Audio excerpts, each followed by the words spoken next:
aquí de Fiel Asturiano. ¿Qué pasa, hermano? Melómano, mechero mano, desde el joven y leptómano, pero soy pirómano. Voy hacia tu casa con un medio de gasolina.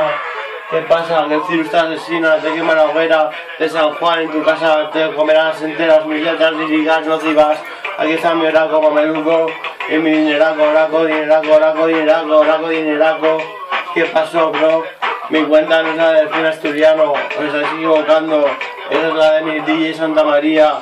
La cuenta que vale es la de este vídeo que estoy subiendo. Luis Hernández Jiménez es el auténtico. ¿Qué pasa? ¿Queréis subir visitas a Alexander? A mí mejor, ¿no? Que me tenéis devoción. Soy el puto amo de la nación, no hay otro mejor. Soy un gran trovador, el puto amo conquistador, el circampeador. ¿Qué pasa? No hay otro igual. Soy el puto amo incuestionable. Hable quien hable, color de quien color del diccionario. Siempre le digo los maldros. Simplemente por el color de mi mejor desbordo. Le doy morbo, soy gordo.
Aquí estoy yo, que soy el auténtico cantando, rimando así guapo, dejándolo. Alexander Santa María ha subido mis vídeos, pero solo eso, no os hagáis suscripciones de sus vídeos.